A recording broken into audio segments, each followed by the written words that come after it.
He was only 41 years old when he was sworn in as Vice President of the United States. But his remarkable journey in public service began as a new member of Congress in 1976. By 1988, he was the future of the Republican Party. My friend and former boss, Vice President Dan Quayle, had a resume and Midwestern advantage that made him the heir apparent for the top job. But when you're number two, personal goals have to disappear. His mission as Vice President: be prepared and be loyal. On today's State of Independence, reflections on life and leadership with the 44th Vice President of the United States, Dan Quayle. Stay with us.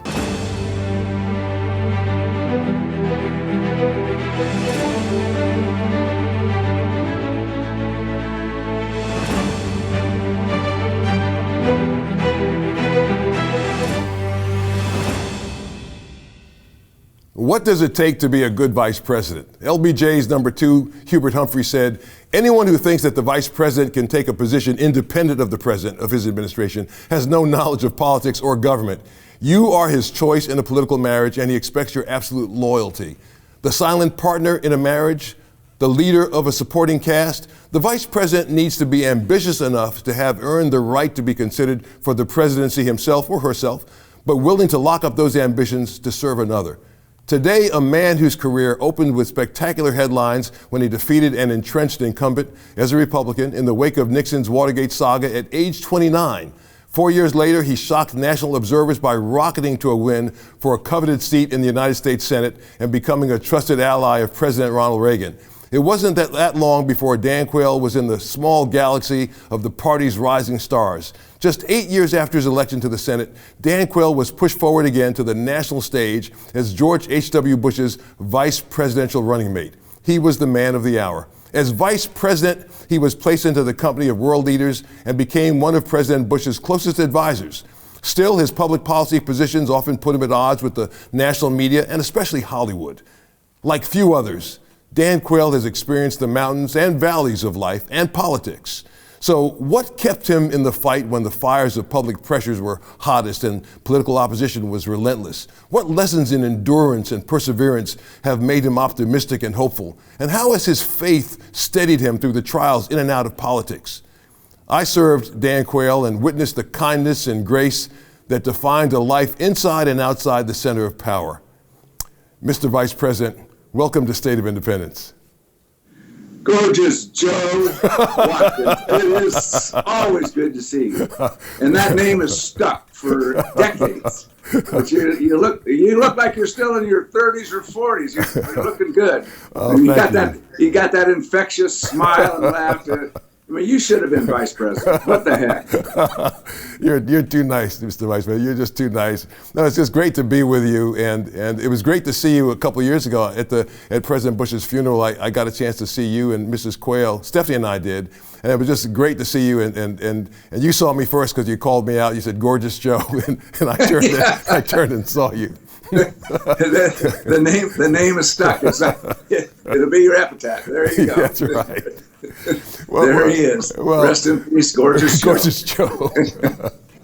I'm grateful for that. I know that a lot of our viewers are going to wonder how that name ever came about, but you can tell them. I'll be glad. I'll tell them. I'll tell them.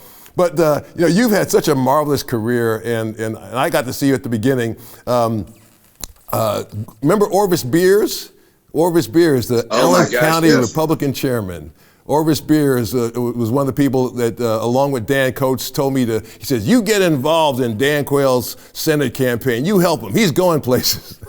And he was right.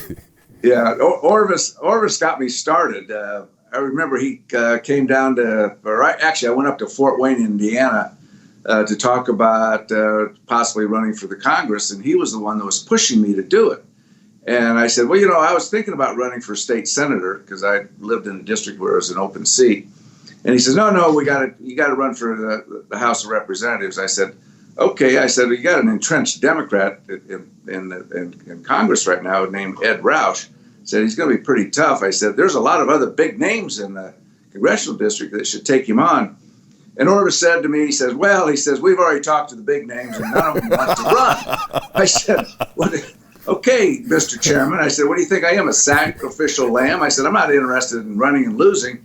And he says, no. He says, we'll get it. We'll grease everything for you. It'll be an easy primary. We'll raise money for you. I said, okay, well, fine. If you're willing that make sure I do not have a primary, because I don't want to go through a tough primary, then I have no chance in the fall.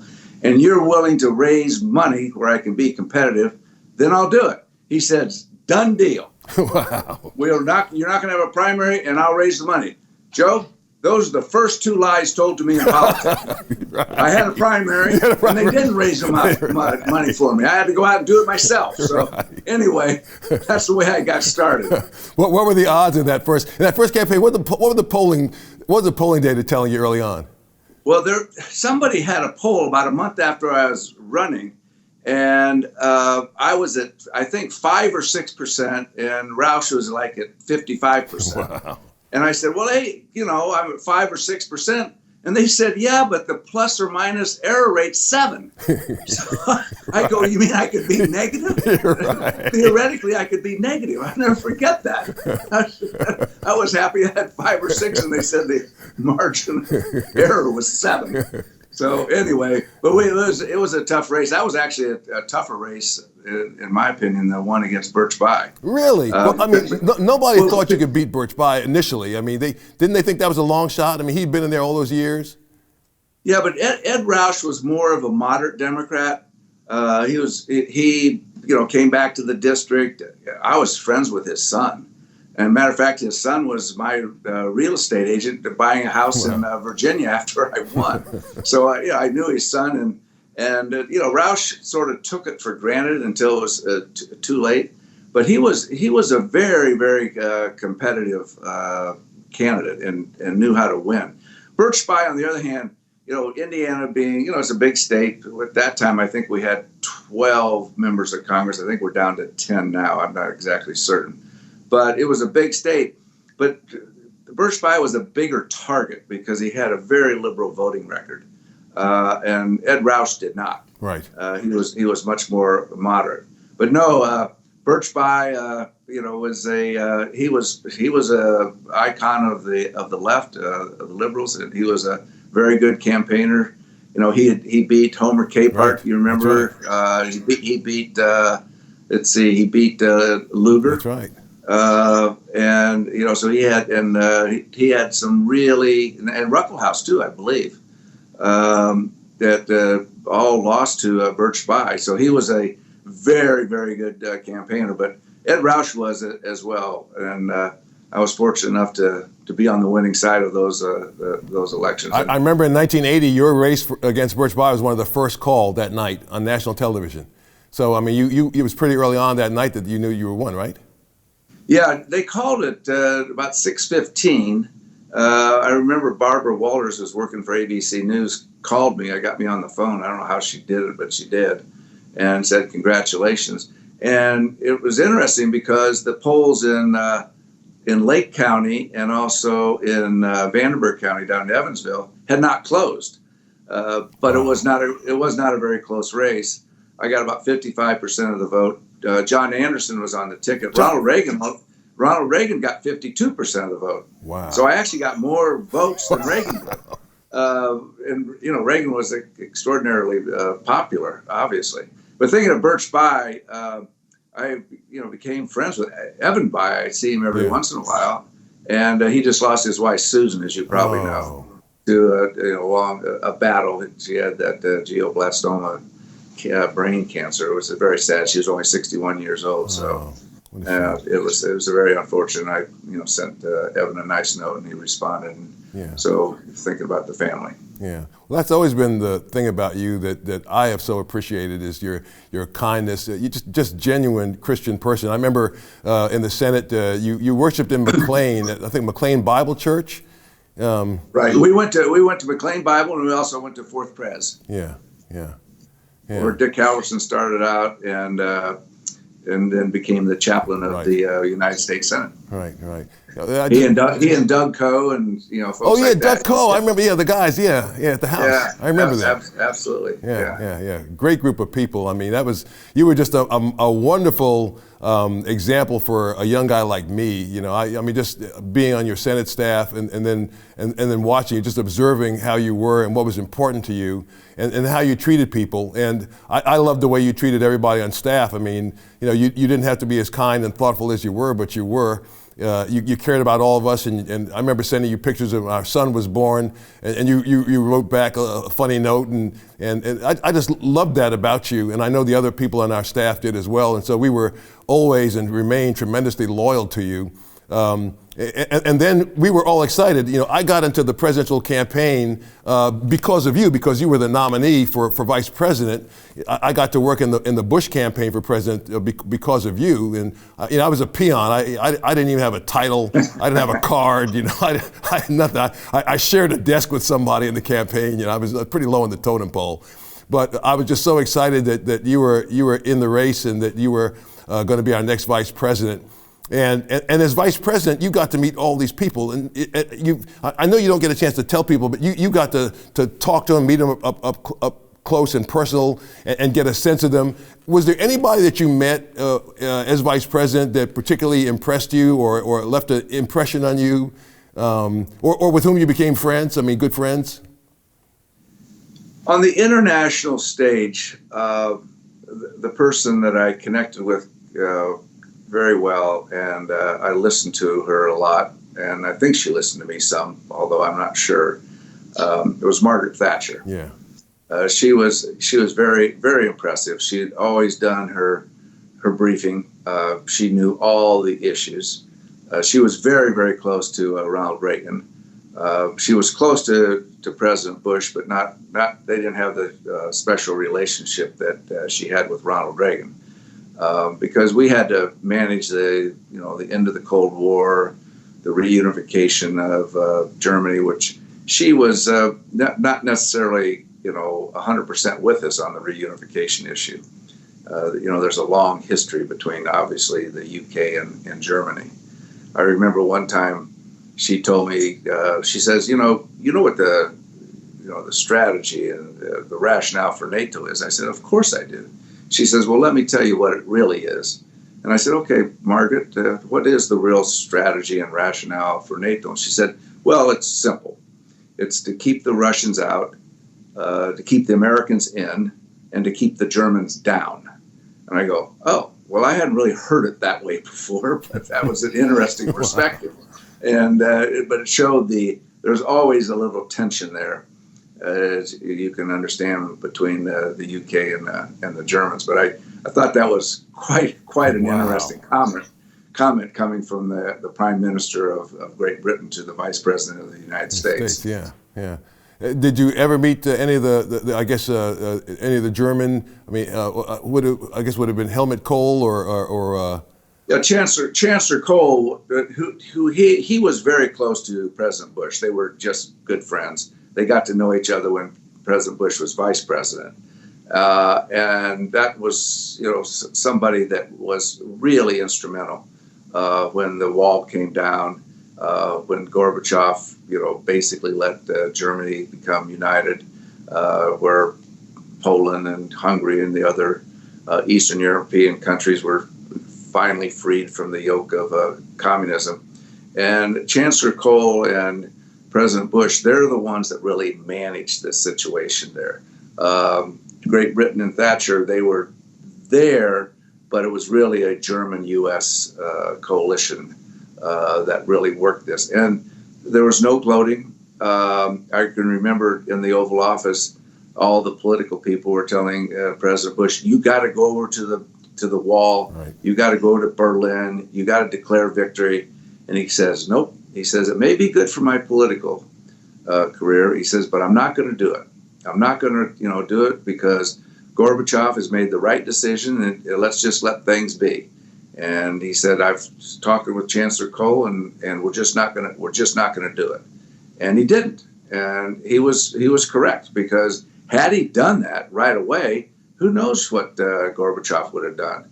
he would have felt that he lost. Where we said, no, you didn't lose. We're going to have peace. We're going to be able to move forward together. But he might have been insulted and had a lot of pressure within Russia itself to strike back, if you will. We don't know what would have happened, but we do know what the result was, is that the end of the Cold War was declared a victory on our part without firing a shot. And it goes down in history as a very remarkable event. And the real management and the credit goes to President Bush first, but Chancellor Kohl was right there, and of course Gorbachev. Yeah. What I so much appreciate is the spirit in which the president operated, and you're much the same. That there were clearly political points that could have been made. I mean, he could have done the equivalent of an end zone dance, but he didn't do that. And you're much the same way. I mean, you could do an end zone dance. You could go around and be puffed up. I mean, you've done something remarkable. Your life has been remarkable. I mean, Congress, U.S. Senate, Vice President of the United States.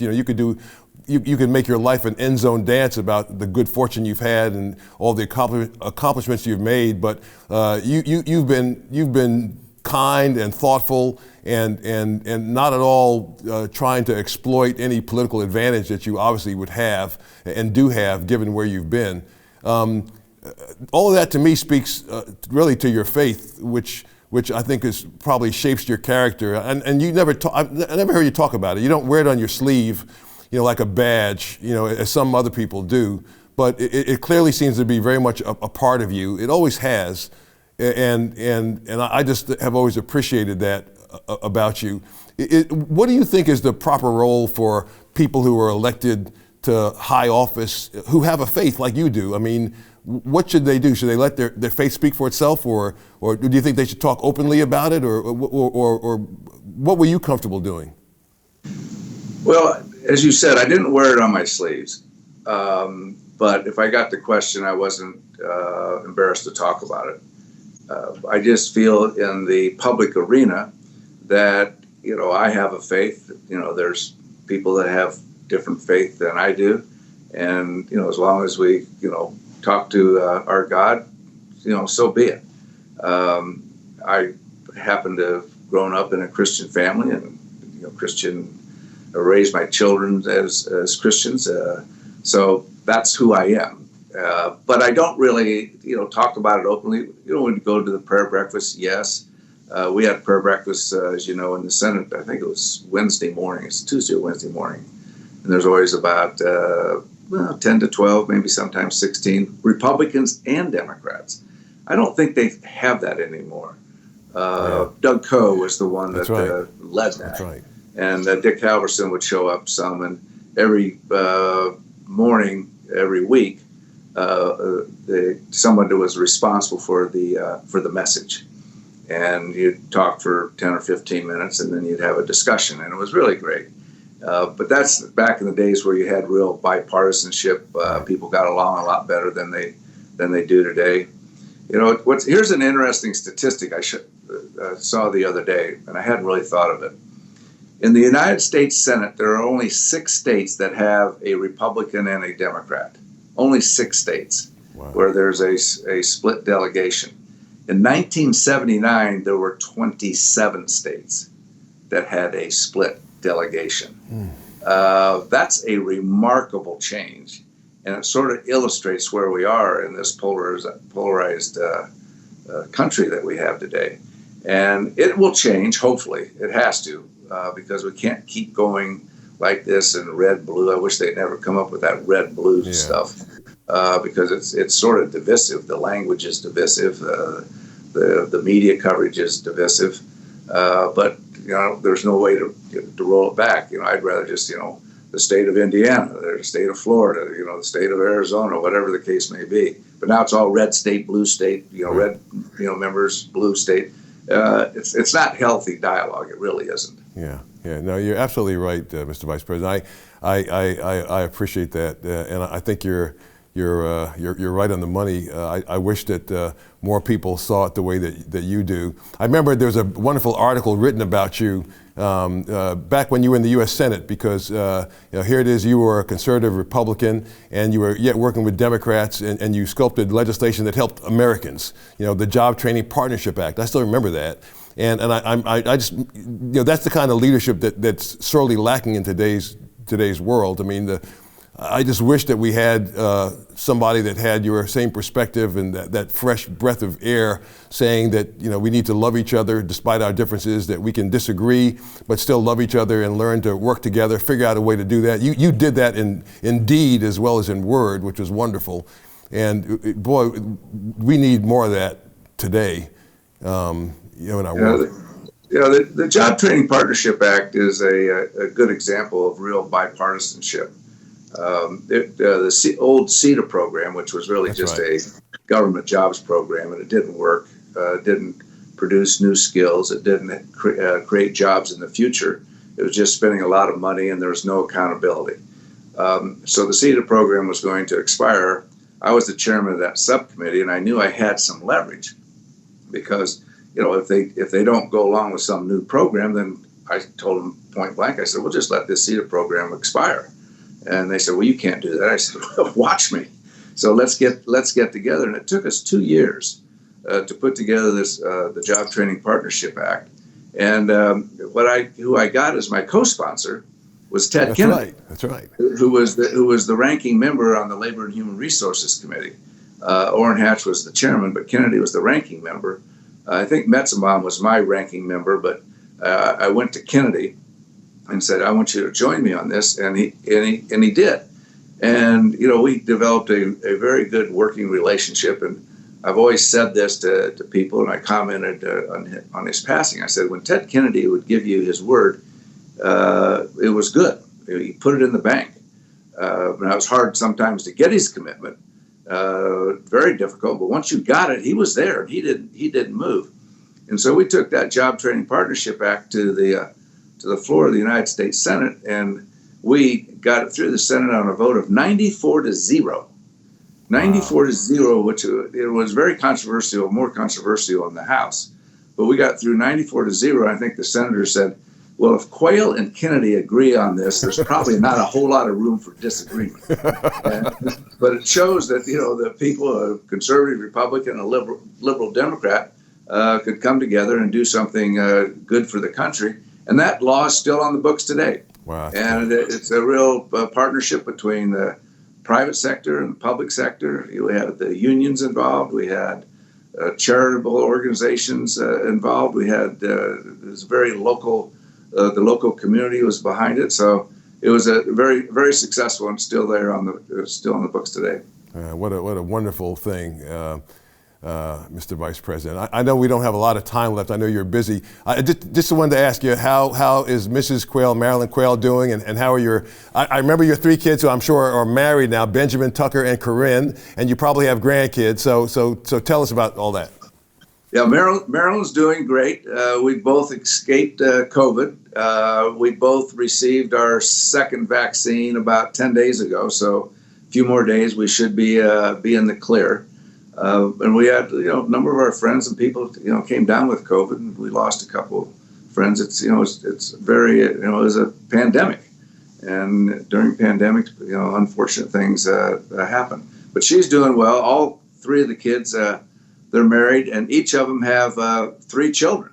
Wow. So we have 9 grandchildren. You'll get there someday. So you'll get there. You and Stephanie, you'll get there. But it's sort of interesting. My 2 boys, they each have 3 girls. So we have 6 granddaughters, and then my daughter has 3 boys. Wow. So we have 3 grandsons. All the girls, my daughter and 2 daughter-in-laws, have said they're finished. So 9's the number. Yeah. But we're really very fortunate. They all live close to us, and we see them, and it's great. And there is a good life after politics. Yes, I just didn't realize how good it was going to be, but I miss politics. I miss the challenges. I miss serving the American people, but the Quayle family is doing very well. That's a blessing. Well, thank you so much, Mr. Vice President, for your kindness to me and Stephanie and to our family over these many years. And may God bless you in Maryland and your kids and grandkids in this season of service there in Arizona. I wouldn't be here without you. And for that, I'm so very grateful, sir.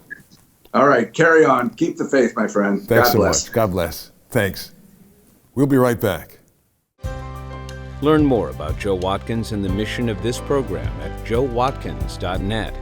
And tell Joe what you thought about today's program in the comment box.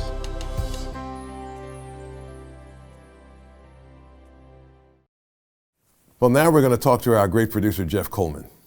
Well, Joe, I felt like we were kind of interrupting a family conversation there. I mean, that was a very special conversation. Yeah. The one thing to me that stood out was this notion of erasing the idea of red and blue states. And here's a notion that he proposes. Why don't we talk about the state that we came from, right, the state that we represent. Right. And then this, which I did not know, the idea that we have very few states that are represented by a Republican and a Democrat. Right. 6 states that remain. He said, unlike in the late 70s, it was 26 states. Right. So it's a huge sea change in the country. And I loved what he said about, changing the partisan divide.